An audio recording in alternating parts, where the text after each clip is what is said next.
velkomin í verkstæði Unimax. Mig langar að kynna fyrir þér viðartengingartækni, sem kallast vasasamskipti. Þetta var fundið upp árið 1990 af fyrirtækinu Kreb. Það eru ótal mörg fyrirtæki og vörumerki sem framleiða tæki fyrir vasatengingar í dag. Ég er með flest tæki frá vörumerkinu Triton, en einnig lausnir frá nokkrum öðrum minna þekktum vörumerkjum eða alveg nafnlausum. En meginreglan er svipuð hjá þeim öllum. Þegar tvei hlutir eru tengdir saman, þá er borað meira og minna, blindgat í annan þeirra undir 15 gráðu horni. En það er ekki alveg blind því það heldur áfram, með þunnu gati fyrir skaft skrúfunar. Þessi tvei hlutar eru settir saman. Skrúfa er sett í vasa og skrúfuð inn í hinn hlutan. Það er ekki fyrirborið sjálfskurðargeta. Skrúfunar er nýtt. Þessi tækni, eins og allt annar í heiminum, hefur sína ókritísku aðdáendur og andstæðinga. Ég tilheyri þriðja hópnum, svo ég hvorki fordæmi það, né dýrka það.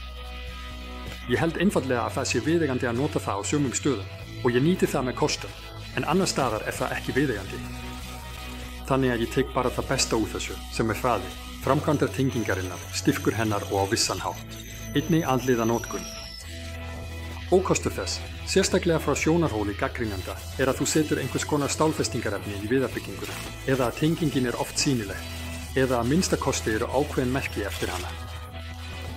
Þannig að það er sniðugt að nota það frá einhverju hlið sem er ekki sýnileg.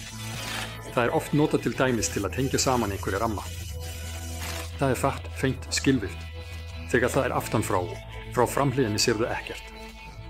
Þegar þú skrúfar skrúfuna inn, geturðu síðan loka gatinu með einhverjum viðartappa eða þannig að tappinn myndi einhvers konar litakontrast við grunnefnið. Það eru nokkra leiðir til að tengja saman. Þú getur annarkvort tengt það, bara með skrúfunum sem í rauninni myndar. Einnig sundurtekinn tengingur. Þú getur hins vegar líka smurt brúnirnar. Á þessum tveimur hlutum með lími, heft það með skrúfunum og fjarlægt skrúfurnar aftur eftir að límið hefur þornað. Þannig myndirðu taka vinding úr seglum þeirra mestu gaggrínenda sem segja að skrúfurnar verði eftir. Hins vegar munu götin samt sem áður vera eftir sem þú þarft að fylla á, einhvern hátt. Eða það er sambland af báðum þessum aðferðum sem þýðir að þú límir og skrúfar og lætur skrúfurnar vera sem öryggis og stifta þátt. Ef þú hefur enga reynslu af þessum tengingum, myndi ég mæla með einföldu tæki fyrir nokkur 100 krónur og aðeins þegar það reynist vel, þá íhuga að kaupa flóknara tæki sem getur kostað nokkur 1000 krónur. Ég myndi skipta þessum tækjum í færanlegu og fast. Þau færanlegu eru yfirleitt lítil og þú getur í raun sett þau hvar sem er. Þau eru handhæg, þú kemst með þau allstaðar, en þau eru ekki hentugt fyrir stærri raðir, af götum. Og svo eru þau borðtæki sem þú festir á vinnuborðið og setur efnið í þau, og borar. Þau eru einmitt handhæg ef þú ert að gera mikið af götum, og jafnvel, í eins stórum hlutum. Fyrir svona smásar í framleiðslu borgar það sig örugglega. Ég myndi mæla með að kaupa fyrst ódýrara litla tækið og aðeins ef þessi aðferð reynist vel, þá íhuga að fá dýrara borðtæki. Svo mun það færanlega, samt vera eftir hjá þér og þú getur notað það með kostum þar sem borðtækið er ekki hægt að nota. Til dæmis nýlega þurfti ég að festa planka, eða borð, milli tveggja loftbita og gat ekki borað upp í loftið. Ég þurfti í raun að skrúfa það til hliðar, í þessa beita. Og þar kom þessi allra einfaldasti búnaður fyrir vasatengingar, sér vel og var, fullkomin lausn. Til að ég gleymi ekki, þá eru til ýmsar breytingar. Þar sem einn framleiðandi gerir götin ekki fyrir bor með 9,5 mm þvermál, heldur fyrir bora, með 6, 8 og 10 mm þvermál. Ég held að einmitt þessi búnaður gæti verið notaður með kostum, þannig að gæti væri bora alveg í gegn, jafnvel inn í mótstykkið. Og í staðinn fyrir stáltengistykki getur í rauninni slegið inn tappan, hvort sem það er 6, 8 eða 10 mm, sem er líka nokkuð áhugaverð lausn. Og svo er hér enn einn búnaður sem í raun sveiflast á milli þess að vera færanlegur og borteng því þú getur tekið borholuna úr honum. Og það er jafnvel möguleiki á að stilla, mismunandi horn, þannig að þú þarft ekki að bora bara í 15 gráðu horni.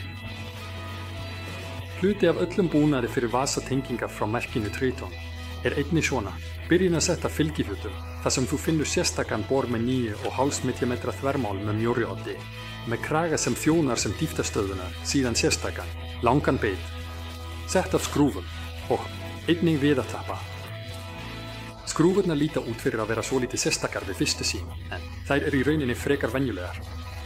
Þær hafa aðeins sjálfskurðandi orð hafa flatan haus að neðan því innfelldur haus gæti klofið efnið. Og að ofan hafa þær Robertson drif sem þýðir innri ferningur, en það er bara vegna þess að það er algengt í Ameríku. Þú getur alveg eins skipt þessum skrúfum út fyrir einhverja aðra valkosti sem eru þér. Nær algengilegri eða þægilegri, til dæmis með krossdrifi eða torksdrifi. Og þvermál þess höfuðs ætti ekki að vera meira en 9 millimetrar. Mikilvæg er einni lengdin sem er valin eftir þykkt efnisins sem þú fyrirborar í, en einni eftir þykkt eða breidd þess mótstykki, þannig að skrúfan fari ekki í gegn.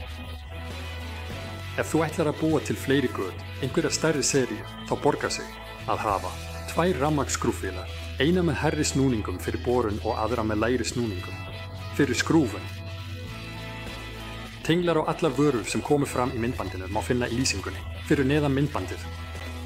Takk fyrir að horfa. Hafið það gott og ég hlakka til að sjá ykkur aftur í Unimax verkstæðinu.